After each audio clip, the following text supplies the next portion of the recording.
14 نوامبر 20 سال از آن می‌گذرد که نیروهای مرزبانی تاجیکستان نظارت مرز تاجیکستان با افغانستان را از نیروهای مرزبانی روسیه بازپس گرفتند.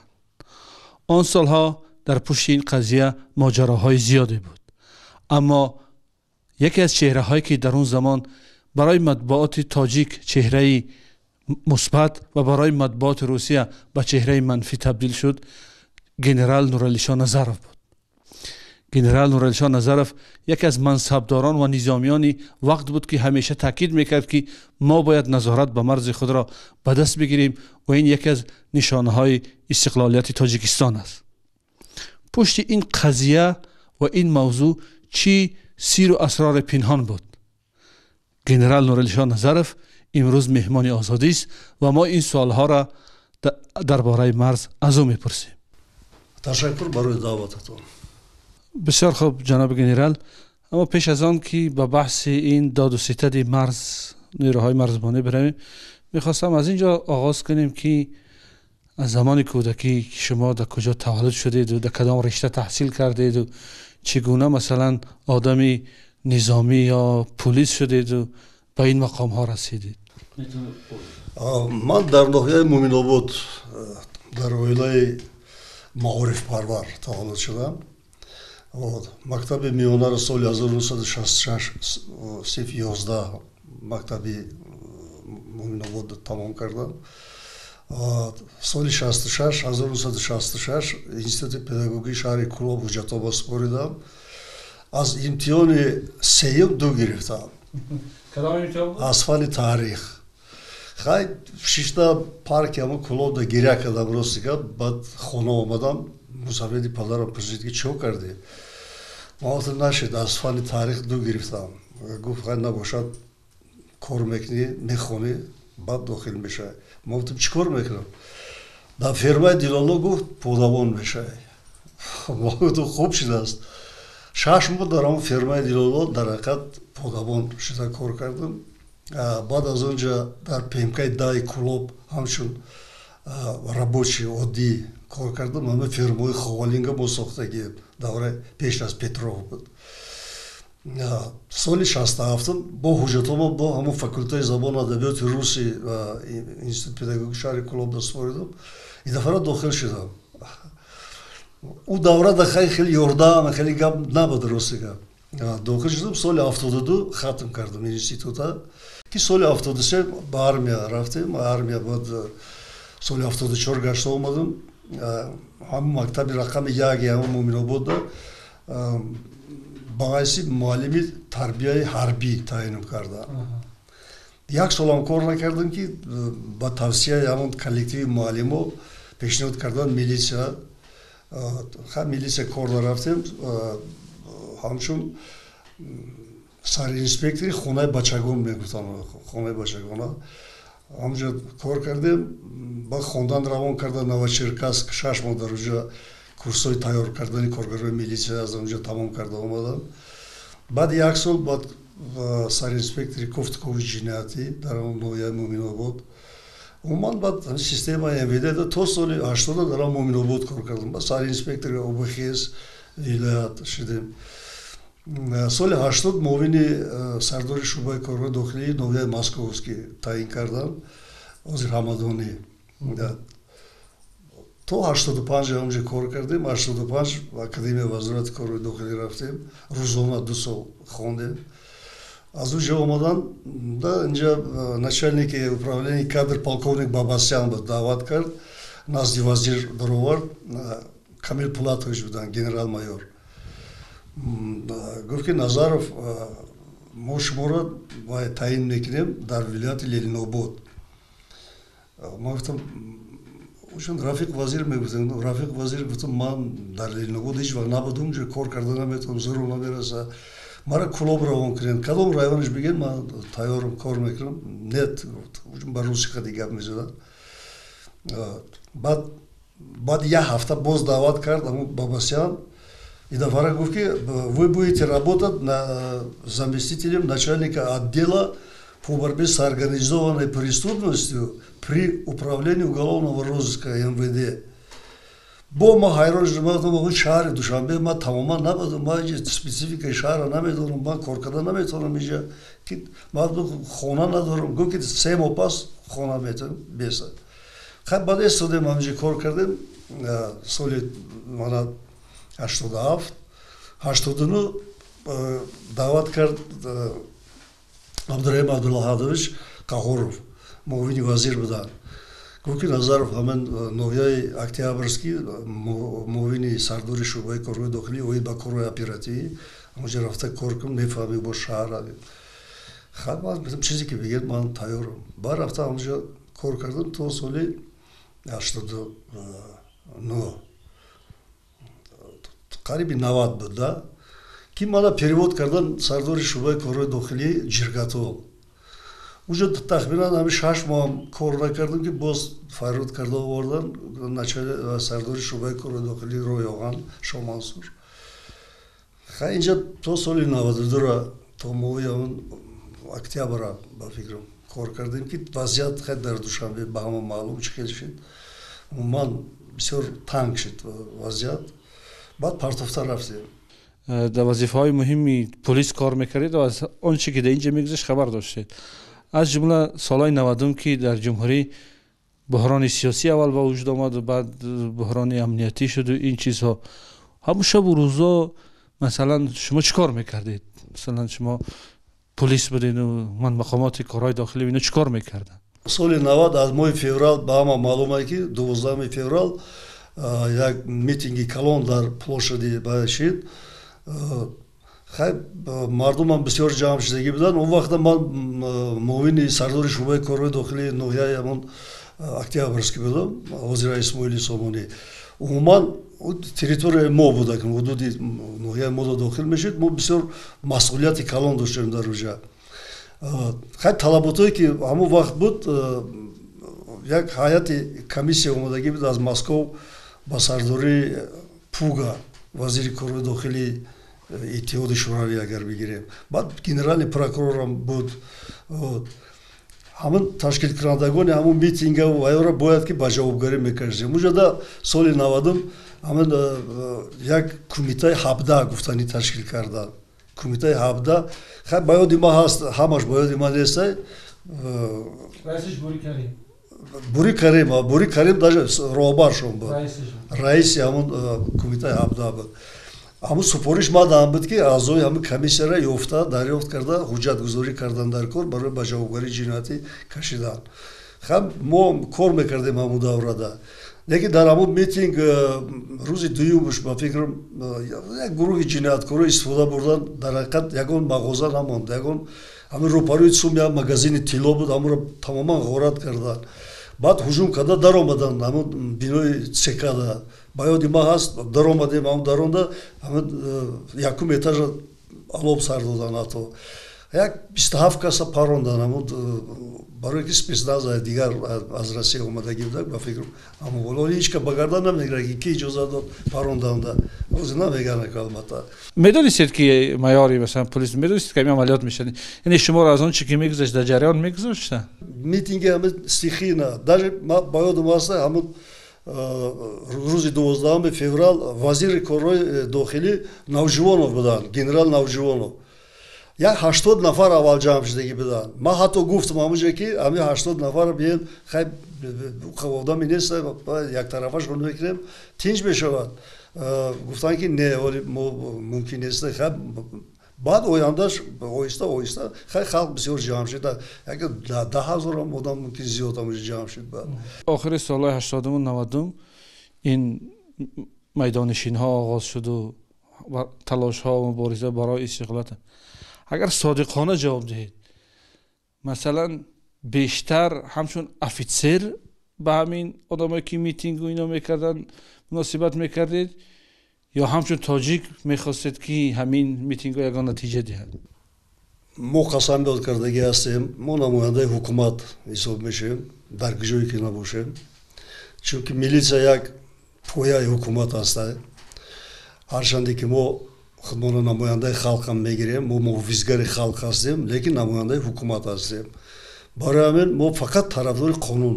кор мекардем قانونی همه چی حادثه‌ای که میشید فقط با طریق حجتگذاری قانونی مثال اثبات کردن جنایت یک است. همچون توجیک البته دلمون میسوخت که خیلی در حقیقت وضعیت تغییر افته است، وضعیت تماما دیگرگون شده است. حزب کمونیست در حقیقت آدما مانده شده. من هم به حزب کمونیست بودم خودم، لیکن من بلوک دموکراتی را داخل میشدم همون وقت. حتی مرا دعوت کرد پرسیدگی بدن دوره جمشید هلالов کتیبی یکی گرکومی شهر بود. مرا دعوت کردن تو کدام طرفی؟ من گفتم من طرف دموکراتیا، طرف حزب کمونیست هم دو تقسیم شدگی بود. یک طرفش طرف همین دموکراتیا میگفتن و دیگریش باز طرف خودش. دلمون میسوخت، لیکن چیزی که بود نبود ما فقط طرف قانونش نگاه میکردیم، از جهت قانونی نگاه میکردیم. تاسفانه همین نمیدونم بیداری سیاسی بگیم یا که همین مبارزه ها برای استقلالیت و اینا به جنگ شهروندی کشید که یک صحیفه سیاه هست در تاریخ تاجیکستان. تحلیل شما همچون افیسر، همچون افسر پلیس چی هست؟ چرا این به جنگ رفت و شما در دوره جنگ شهروندی چی کارها میکردید؟ تحلیل ما همین است که من این گپ هم پیش گفته بودم که این گپ فیلسوفسکی است. دیگرها هم گفتگیاند همین سببای شورش октябрьской революции را مقایسه کنی اگر верхи не хотят управлять по-новому, а низы не хотят жить по-старому. И нами принцип дар мо буд. Действительно намехашед халқ намехост ки дигар ҳизби коммунист роҳбарӣ кана, а ҳизби коммунист карах будад бешора намефаҳмед то қарор агар ай Москва намеомад ё ягон қарор дар худашон самостоятельно қабул карда наметавонистанд. Ҳамаи ҳамин сабаб шид ки ман ҳамин майдонҳо ташкил шиданд, баъд хеле ҷанг ҷиддол шуда, баъд ҷанг шида. در دوره‌های جنگ شهروندی شما در کدام وظیفه‌ها کار می‌کردید و اصلا کار شما از چی عبارت بود؟ октябр, ноябр, декабр соли 92 ман дар вазорати корҳои дохилӣ кор мекардам. муовини сардори шӯъбаи УБЭП мегуфтанд, раёсати муборизаи зидди ҷиноятҳои иқтисодӣ. худо раҳмати қувват султон сардори раёсат буд.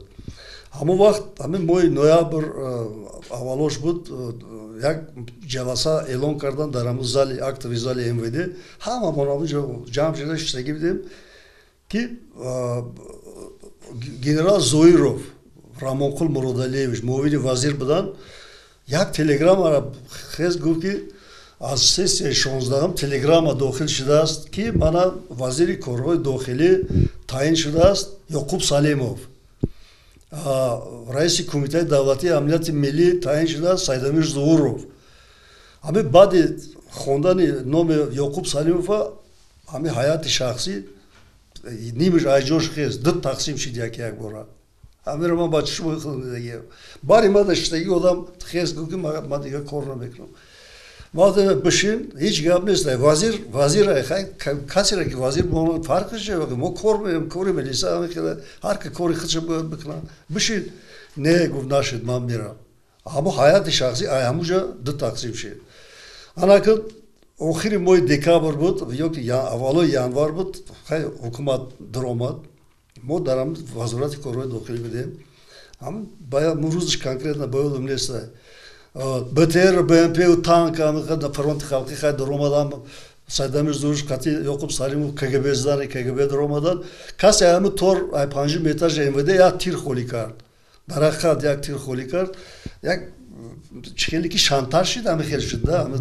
баъди ҳамин тир холӣ кардан фронти халқӣ тарафи мо гардонду ба тамоми қувват 10-15 дақиқа тир парон. ҳамин бинои МВД. хеле мо ҳам вехои сейф монда ҷойгоҳ шудагӣ, ҳар кас ҷида ҷойгоҳ шудагӣ. як 10-15 минут баъд Қаҳоров муовини вазир буд, ба микрофон баланд гуфт ки бас кунед парондана, напаронед. инҷа ҳамаш тарафдорои ҳукуматанд, ҳукумати конститутсионӣ, инҷа ягон оппозитсия нест, ҳеҷ кас нест гуфта. баъд ҳарчи хомӯш шид. ҳарчи хомӯш шид ки танка қади напарон. танк қади мепарондан ягон тамомзинда намемондем. ҳамин қади баъд хомӯш шид. хеле баъд фронти халқӣ даромад амуҷа ҳар кадомаш. хеле бисёрша мо мешиносем, коргари собиқ коргарои милисия ҳам буданд, уҷа бисёриҳо омаданд. بعد همین ماه январда نمیدونم دهم январ بود یعقوب سلیمов و پیشنهاد قوت سلطان مرا تکلیف کرد سرداری وای تعیین کرد شعبه مبارزه ضد تروریسم و باندیتیزم و پرو مرا میداد دوره اکتبرسکی میشنو تو شهر با میفهمی میدونی همین شعبه وزمینای خیلی خودمون رو کامپلیکواتش میکنیم و همین کار میکنیم خیلی چیزی که بگین شما با هم خیلی بعد کار کردیم تو سال 94 اگر خطا نکنم سال 98 شما وقتی که سردار ریاست مبارزه با جنایت‌های متشکل بودید گنرال شدید. بله میشه در این قصه گنرال شدن تا نقل کنید چگونه شما گنرال شدید؟ سال 98 6 فеврал روزی میلیسیای توجیک بودم چون 6 فеврал قید میکردن بعد 10 نوامبر بازگردوندن جلسه تانتانایی بود جنوبی ولی اشتراک کردیستا بود همه شتگی بودن تبریک کردن که فرمان همون عزیزов و مشاوری اوید با کادرو فرمان میخوند ما گنرال ما رو سیگا حیران شدم در حیات فکرم نبود که ما گنرال میگیریم چی در فکرم نبود خیلی گنرال خسته اومدم پاگونای گنرالی سپرید تبریک گفتم خیلی ما با خلق با تاجیکستان خدمت میکنم نگی سببش همین بعد آمدی نستانه چه من پرز خدا رحمتش کنم آمدی نستانه بیاد انسانی زور بودن ما محترم وزیر چکید من درک ندارم میکشید گفت که منو پرسید همین حادثه ای که در خوجند رو داد ماه اپریل بود وقت اپریلی 97 حادثه سوءقصد به رئیس جمهور همونجا کی کار کرد بعد خیلی مرا گفت است که نظرف اونجا دا سردار گروه تا باید با کار اپراتیوی همون بود همون کار کردن بیار همون برای همین امضا کردن. خب بعدی وزارت کارهای داخلی شما رفتید چند سال در شورای امنیت کار کردید و بعدا آمدید معاون اولی کمیته نوتشکیل حفظ سرحدات تاجیکستان و همزمان سردار سرستاد این نهاد شدید و همونجا موضوع بازگرداندن مرزها به دست نیروهای مرزبانی تاجیکستان داغ شد. من میخواستم این شما بگید که همین فکر یک فکری شخصی شما بود یا از بالا شما را گفتند که همین کار را باید شما بکنید و واسه شما سنجیدن همین موضوع حساسه که ببینیم روسیه چی واکنش نشان میدهد و بعد اگر مثبت بود پیش رویم اگر منفی بود مثلا میشه فکر تغییر دید چون که هر گونه فکر هست. من میخواستم که از همینجا شما که چخیل با وجود آمد این فکر اساسش بگیریم مکن سرحد افغانستان است در جمهوری تاجیکستان هم قریب 26 تا گذرگاه‌های بین المللی وجود داشت اون وقت همش در اختیار سرحدبان‌های روسیه بودن. یک مرتبه من ناحیه 5 رفتم میخواستم همون پاگراناتیرات داخل شدم که اجازتم ندادن در آمدن من گنرال سردار سرستاد قشرهای سرحدی و خیلی من حقوق ندارم که بدارم نه به اجازت خیلی ممکن است گفتم بعد آمده رئیس گفتم خدا رحمتی عظیم عبدالرحمن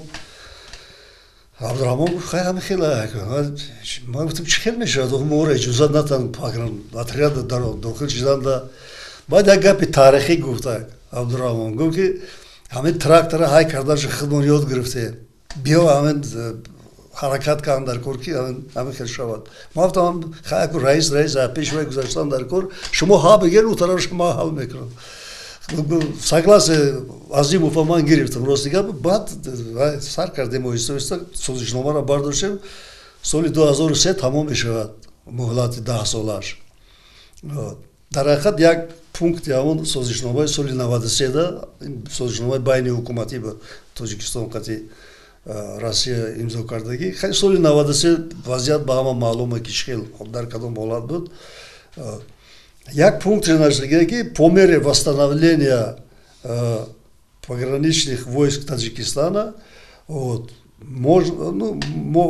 может передаваться поэтапно в участки государственной границы с Афганистаном.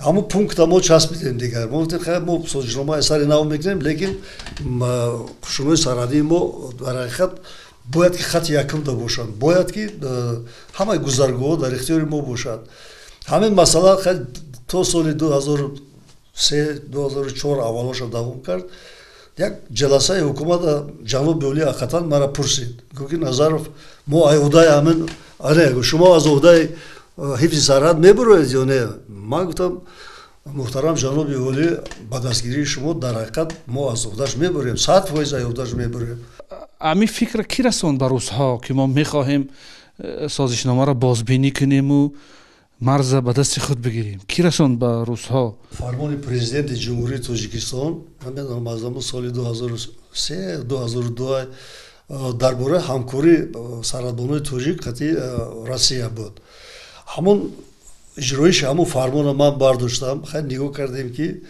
همکاری با کدام معنا خط یکمی سرحدبان‌های ما رو تماما اجازه نمیدن در آمدن دیدبانگاه‌ها تماما اجازه نمیدن вот погранпредставительскую встречу в охуре ки хати хориҷиҳо мегзаронанд намояндои мо тамоман иштирок намекард ҳама ҳамин сабаб шудан ман ҳамон фармона гирифта назди ребунин рафтам ман ҳамин сардори ситоди қушунои сарҳадӣ федератсияи россия генерал ребунин не вай россия ман гуфтам ман фармон аст барои чи шумо ман қариб хеле вақт кор кардистам ягон бор нафаҳмидам ки шумо даъват кунед моро ягон ҷо иштирок кунем мо ҳам дорем начальники погранотряд дорем хати дуюм даам бошад агар бояд иштирок кунанд ки гуфт ки хай созишнома срокш тамом шудааст ҳозир бояд аз сари нав созишномаро сар кардем кор ман копия созишномаро аз амоно гирифтам омадам хай баъд якҷоя кор кардем баъди имзои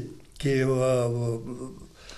сочи дашид байни президенти ҷумҳурии тоҷикистон ва президенти федератсияи россия баъди ҳамин ҳайати комиссияи давлатӣ ташкил карда шуд лекин то давраи имзо кардани созишнома мо созишномаро тайёр кардагӣ будем пешниҳод кардем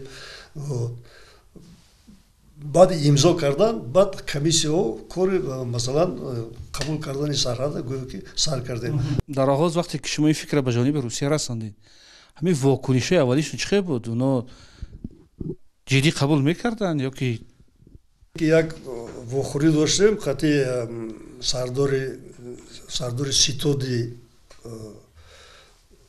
муовини фармондеҳ буд ва муовини фармондеҳ генерал полковник ё генерал армия не генерал полковник ман онқадар ба хотирам нест ростигап фамилияш дар ҳамин кабинети ҳамин гурӯҳи погранвойски россия дар ҳаминҷо хатиши вохӯрӣ гузарондем баъд хай дар бораи ҳамин созишнома гап ратиста буд ман гуфтам ки по-русски букву мешавад уважаемый гуфтам товарищ генерал вот в процессе вашей службы гуфтам ни разу вы нам не передавали материалы для дальнейшего расследования вы гуфтам нарушаете нормы международного права потому что все преступления нарушения границы нарушители совершаются на территории Республики Таджикистан. Поэтому в дальнейшем мы должны провести расследование, вы должны нам передавать все вещдоки и так далее. Бахандаш говорит, гуки, что вы пустите во второй круг потом эти вещдоки. Мне очень стыдно от вас слышать это. Я мы хотим гап тамом шит. Как будто подозреваете даже руководство, что якобы мы замешаны в этом. Нам хотим гап тамом шит. Бад дар бораи ҳамин спецаппарат агар бигирем закордонный ҳаминро гуфтам делошона мо добитем мо ҳамун созишномада хуш кардем ки мо қативаё кор кардамон дар кор неки надодан ростига розӣ нашидан хай созишнома баъди имзое ки дар сочи шид баъди баъд комиссия дутарафа ташкил кардан мо вай кардем қабул кардем сарҳада дар ҳамон давра ба даст гирифтани марз ба афғонистон барои тоҷикистон аз кадом нигоҳ муҳим буд аз нигоҳи сиёсӣ ё ки масалан истиқлолияти мо зери савол набошад ё ки аз лиҳози низомӣ амниятӣ ки мо بتونیم ثباتی دولت رو تامین کنیم یا از هر دو نگاه؟ از نگاه سیاسی بود، چون ما دولتی صاحب استقلال هستیم. نشانه اساسی استقلالیت همین حدود است، سرحد است. در سرحد باید که bayrak تاجیکستان جلوه کنه. در همین کدام یک گذرگاهی که نباشد باید bayrak تاجیکستان باشد. خیلی درباره بسیار نوشتن گازیت‌های روسیه، ما بسیار تنقید کردگی هستن این مسئله. لیکن همین گپ من همشون گفته بودم که باید که bayrak من این از نقطه نظر سیاسی بود. از نقطه نظر نظامی اگر بگیریم راست میگم ما نه اونقدر هم اولی به درجهش رسیدگی بدیم. پس از آن که موضوع بسیار داغ شد شما بسیار صحبت میکردید، رسانه‌های خارجی زیاد شما صحبت میکردید، موضوع را بسیار مطرح میکردید، شما به قهرمان منفی رسانه‌های روسیه تبدیل شدید. شما را میگفتند که گنرالی که با فروشنده های مواد مخدر هم دست است و گویا که اونا را با اصطلاح آنها کریشوت میکند و حمایت میکند و این چیزها.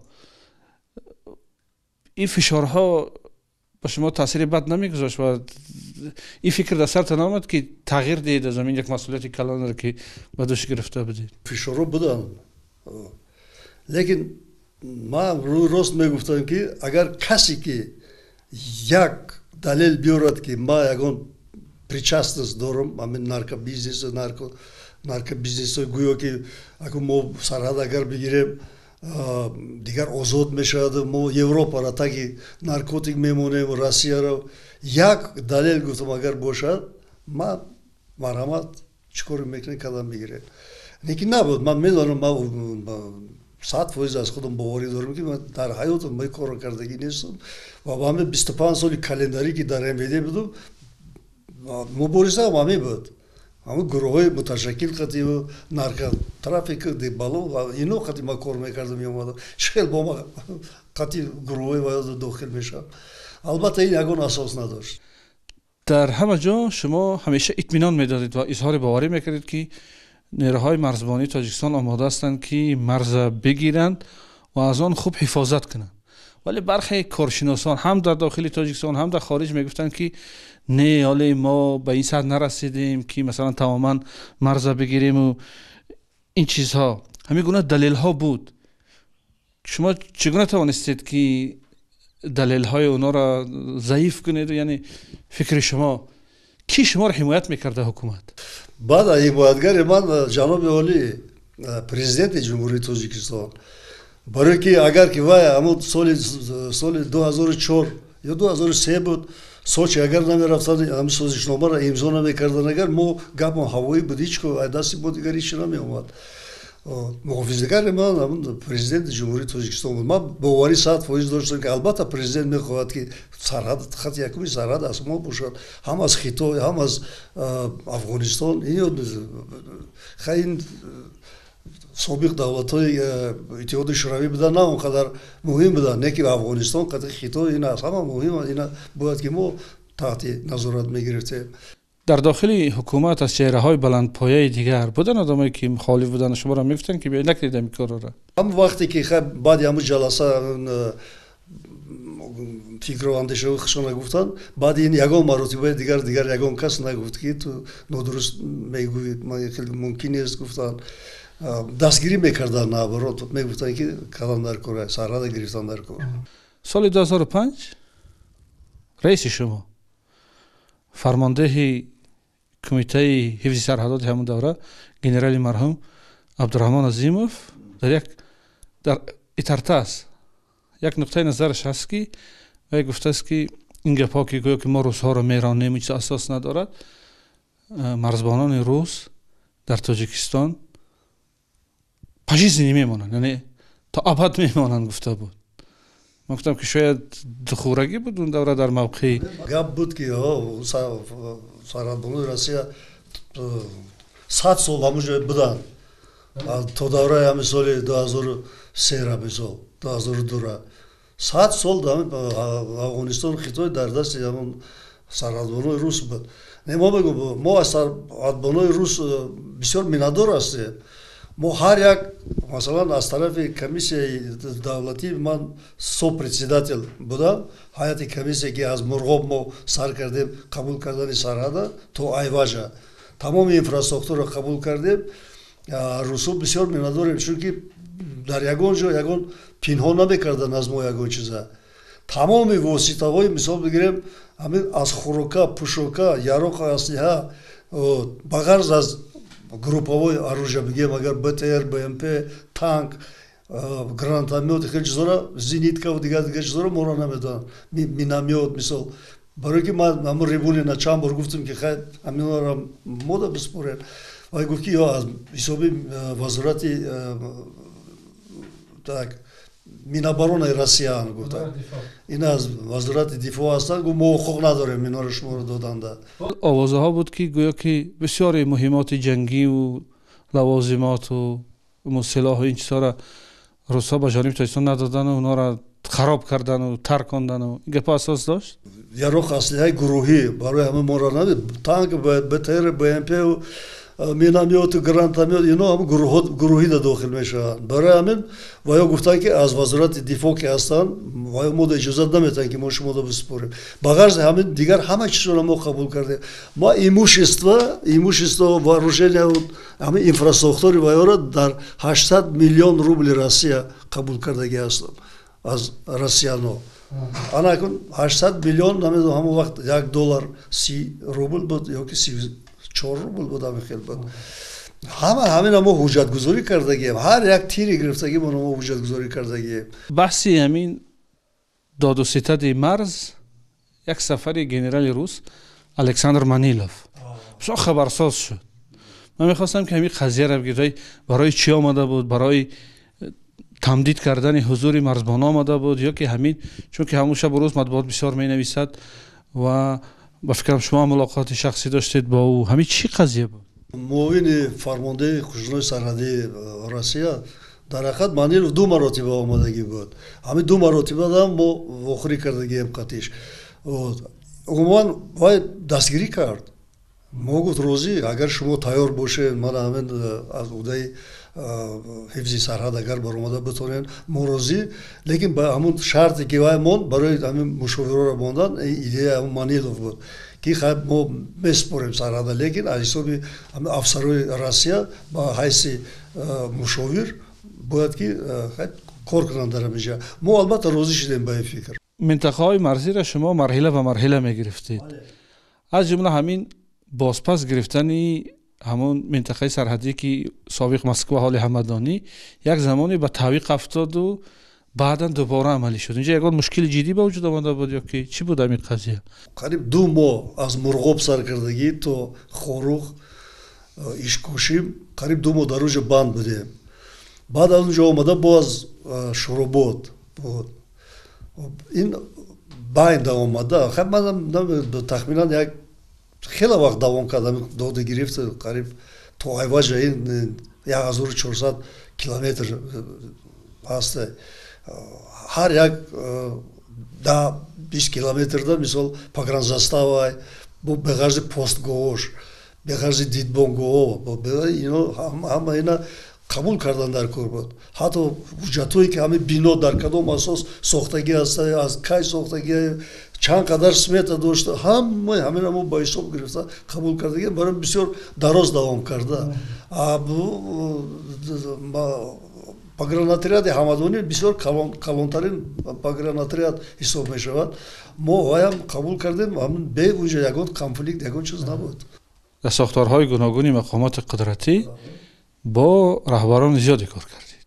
масалан бо Саидамир Зуҳуров, бо вазирои корҳои дохилӣ Яқуб Салимов, бо Ҳомиддин Шарипов, дар кумитаи сарҳадот бо Абдураҳмон Азимов, баъдан бо Мирзо Зиёев, бо Маҳмадтоҳир Зокиров ки омад раиси ҳамин кумита шуд.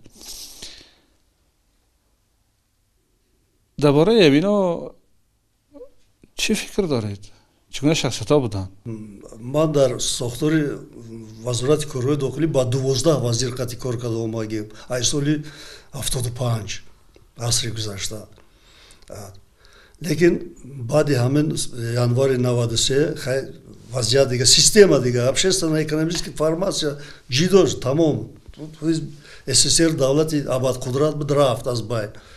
ана ки ҳамин соли 92 давраи беҳокимиятӣ буд дар ҳақиқат. ман ҳамин доим мегӯм ки касе ки ҳамин давраро ай сар гузаронидааст ҳеҷ вақт намехоҳад ки ҳамин рӯзаро худованд бо биёра. лекин дар ҳамин соли 93 бигем ай моҳи январ ки ҳукумат агӯгӯё даромада ба оппозитсия грех тарафи ваҳдат рафтам та ромиту таҳлиларо ким куҷо рафт ҳамеҷа ки буд ки ҳаме кор мекард. Якм мисол бигирем вазири корҳои дохилӣ то соли 94 Ёқуб Салимов буд.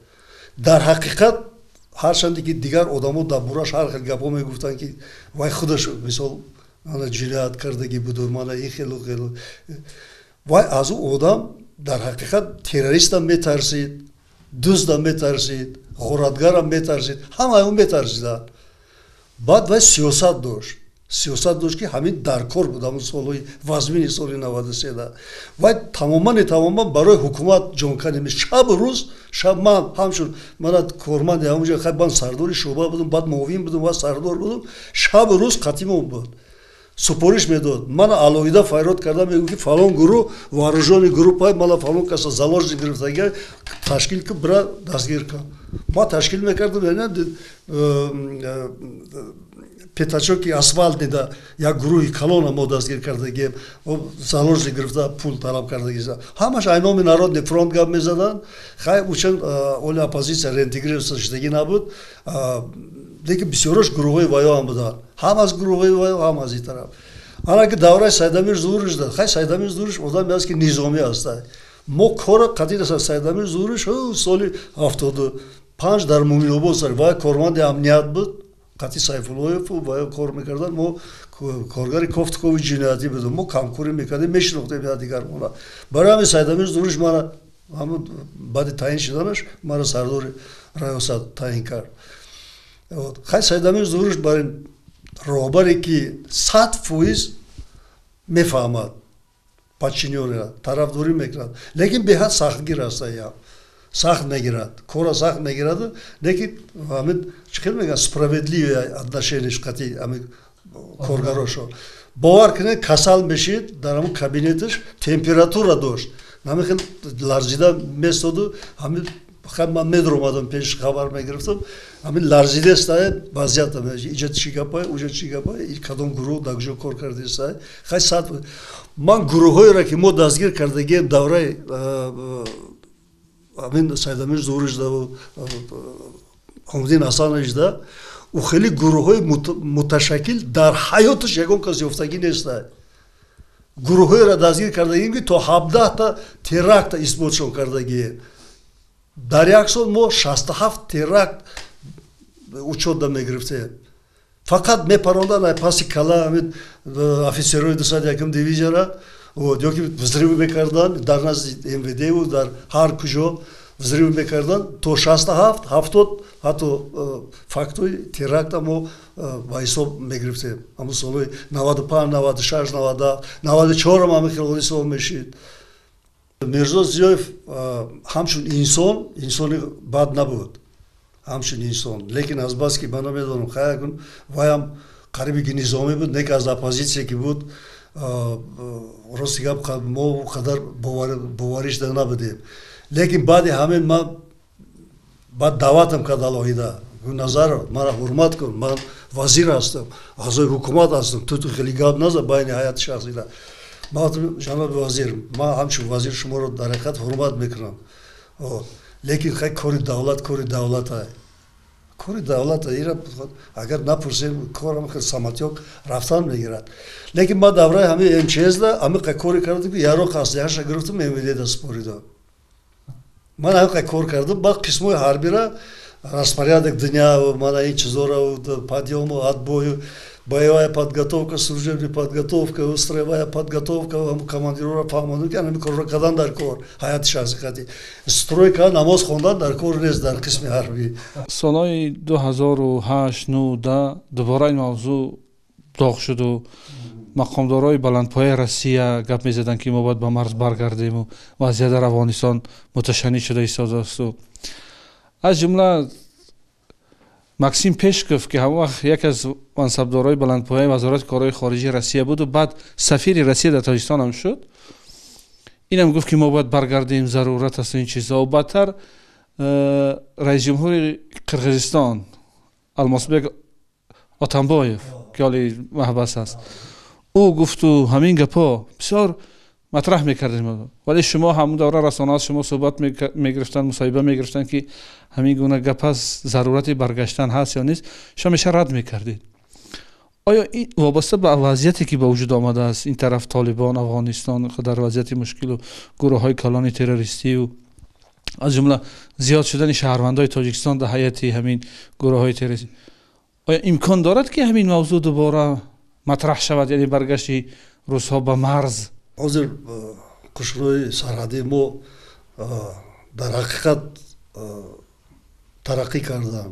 حاضر خوب همون رزولتات هایی که دوره همون رسیانو دا بودن، رزولتات های کار اینا حاضر بسیارتره از کارهای ویاده.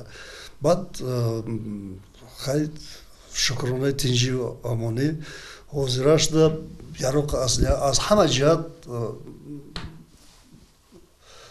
شکل میگن обеспечение یعنی تامین همش تامین حاضر. بعد دستگیری بسیار یوراسیوز هم بسیار یاردام کردگی های، روسیه خودش هم بسیار یاردام کردگی های. اینا حاضر کادروی بلند اختصاص همه отряду دا قریب выпускникой академия و دانشگاه روسیه کار کردستان در اینجا. حاضر ما با پراگی گفتم میذاریم که همه پروفسیونال پاگرانیشنیکان حاضر. جناب گنرال، شما یک دوره بسیار حساسی همین نهاد بگیم که یک از رهبرهای مهمش بودید، یک کار بسیار تاریخی و بعضی ها میگن کار قهرمانانه و یک مسئولیت بسیار کلان اجرا کردید، ولی خیلی زود شما از این نهاد رفتید. اگر 2005 همین موضوع آرام آرام تمام شده باشد، شما اولی سال 2006 شما به وظیفه دیگر رفتید. این به همون کارهایی که شما در اینجا کردید رابطه داشت؟ زیر تاثیر همون بود یا چرا؟ وقتی که عظیموف آزاد کردن و با جای عظیموف سایدامیر ظهورش تعیین شد که رئیس کمیته سرحدات. اکنون خیر رئیس نو باید که معاونای نو ممکن بگیرد، ممکن از همین لحاظ بود که خیر ما را گرفتن وظیفه. خیلی دیگر یکم گپی دیگر نبوده. در وزارت حالات فوق‌العاده شما زیاد نماندید، مگه فکر کنم یک نیم یا 2 سال کار کردید که هنوز 3 سالتان به نفقه نرسیده بود، شما را به نفقه یا خودتان برآمدید یا که به نفقه گسیل کردن، اون بازنشسته شدید. همین قضیه گنرالی که در جوش و خروش میدان کارزار بود یک باره نفقه خور شد یا بازنشسته شد، چی بود؟ چی قضیه داشت؟ ما خودم درک ندارم، ما تماما نمیدونستم. ما در فکر میکنم که مرا هیچ وقت پنسیون روی نمیکنم، برای که ما به حد تازه کار کرده اومدگی، فقط با منفعت دولت قانون کار کرده اومدگی. ما با خود کار نکردم، نه ثروت جمع کردم، نه یگان کار دیگه کردم. همین از зарплаты до зарплаты زندگی کرده اومدگی. همه صبر و شکرانه خداوند همون دوره دام زندگیم تیج بودم، دوره وازمینی دام میرسیدم همه چیزو. فرزندای خوشرو دارم، همه اویلا، همه با تربیت، همه صاحب کار، مثال کار میکنم همشون. ما یکم کمبودی هم نداشتم. خیلی ما فکر کردم که ممکن نمیدونم برای چی. خیلی گفتن که میره نفقه، مایلش گفتم میرم، هیچ گپ نی. همین کلیتا هم خیلی ماندم، کتیبه دا برامدم برفتم، دیگر هیچ چیز نمیفهمم. سال 2015 را نگاه کردم، گفتم خیلی گفتن همیشه یکی یگان کار دا فایرود میکنن که یگان دیدم که خیلی یگان کس دیگه باید هیچ کنه میزنی. بعد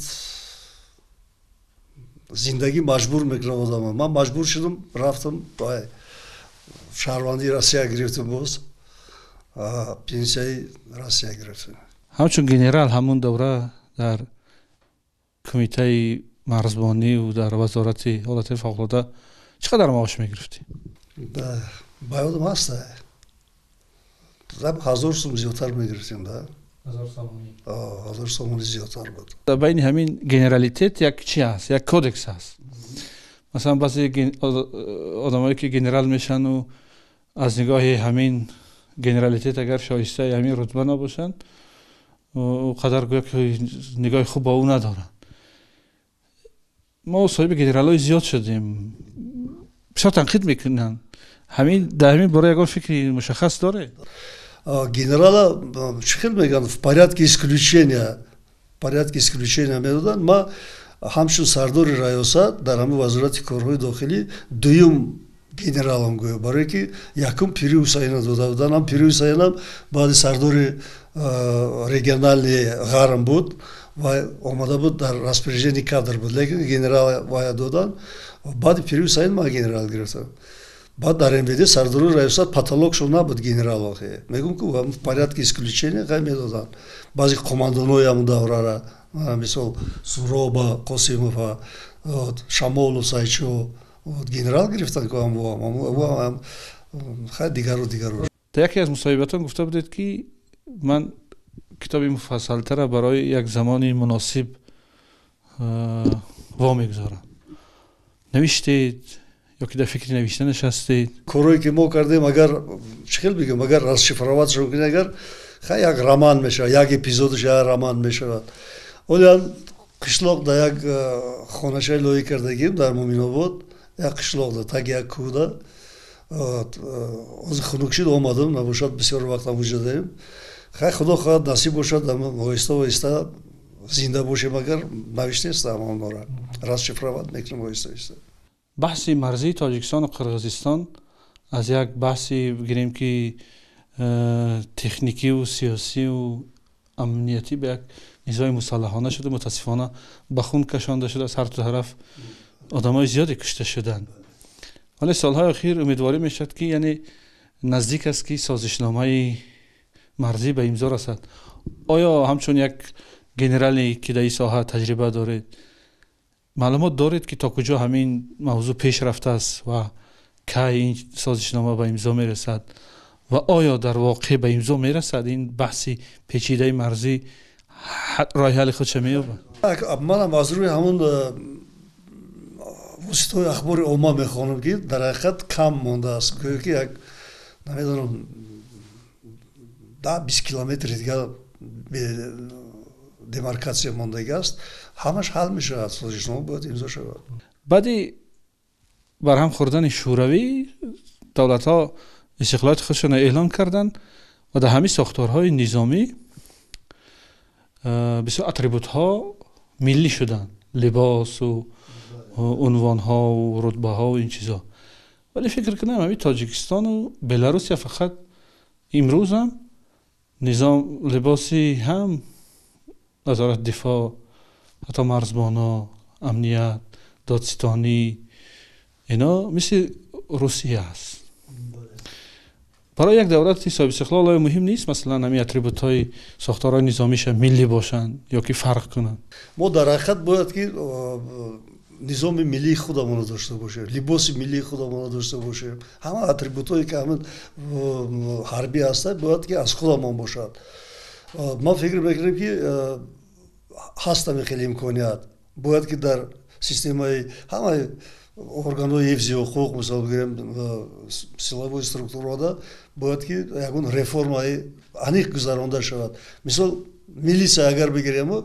милисия ин рабочий крестьянская милисия аз давраи октябрьской революция баромадагӣ буд а ҳозир мо мисол демократияда гузаштаем давлати соҳибистиқлоли мисол дунявӣ лекин мо милисия бо ҳамон милисия мегӯем полис набояд мо бигзарем полис бояд бигӯяд форма ҳалӣ шавад тактикаву кору ҳама бояд дигар хел шавад мо давраи социализм нест ку ҳозир капитализмда зиндагӣ кардем лекин ҳамин коромона реформа албатта гузарондан дар кора системаи милисияда чанд сол аст баъзе аз донишмандои мо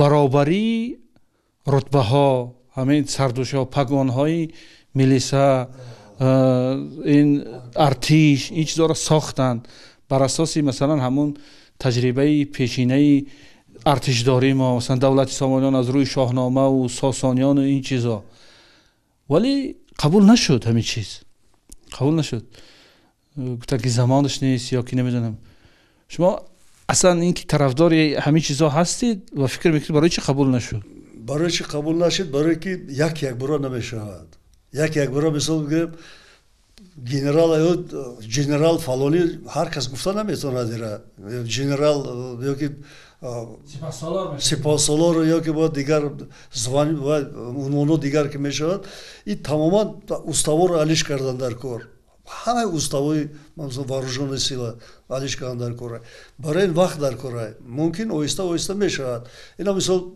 мо забона қонун дар бораи забон қабул кардем лекин афсӯс фикри манам мега агар мо ҳамин қонуни дар бораи забона ҳамин хати форсида мегзаштем агар барои мо осонтар то ин вақта ина 30 сол гузашт мо уже 100% метавонистем ки ба тамоми барасем ҳам масалан соҳаи низомию дигар ҳама алиш мешид хуб мешид.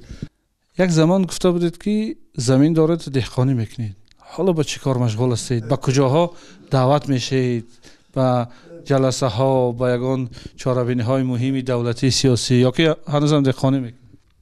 мо қишлоқда деҳқонӣ мекунем ҳақиқатан як участка дорам боғ кардистам ман бекор намемонам баъд ҷаласаҳо ба ғарзи вазорати корҳои дохилӣ дигар сохторҳо мана даъват мекунанд мчс даъват мекунад сарҳадбоно даъват мекунанд ولی پورا فراموش نکردن ممکن خیلی خداوند چند قرن دیگه عمر مونده داشته باشه اگر در نصیب اون چیزی که باشد ممکن یک روز بیاتشون میزنیم یک روز که میپرسن که همه روسیه یک شرابов گفتنی начальник отдела бандитизм терроризм МВД روسیه بود تو حاضر درباره او گپ میزنن کینوش کردن خیلی دیگه برآوردنش همه جامعه روز میپرسن همه کی بود همه соли 93 начальники бандитизм терроризм ки буд албат мегӯяд ки фалонӣ буд ё ки вазири корҳои дохилӣ ки буд ҳамун даврада ё амният ки буд мепурсанд ку албат пурсан напурсан ҳеҷ гап не аз роҳе ки тай кардед розӣ ҳастед ифтихор доред агар ай сари нав ҷавон шам виҷдони инсонӣ бо рафтам милитсионер мешавам барое ки милитсионер як чиз дорад ҳамин як ҷинояти мисол неочевидне мешавад неочевидне ҳамура мекушой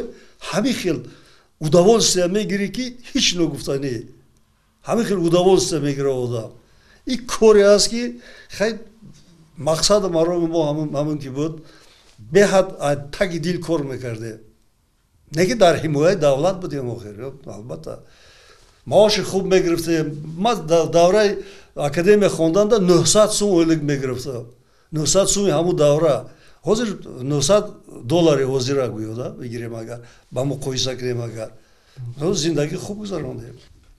генерал нуралишон назаров барои як суҳбати содиқона бисёр ташаккур. Саломат бошед.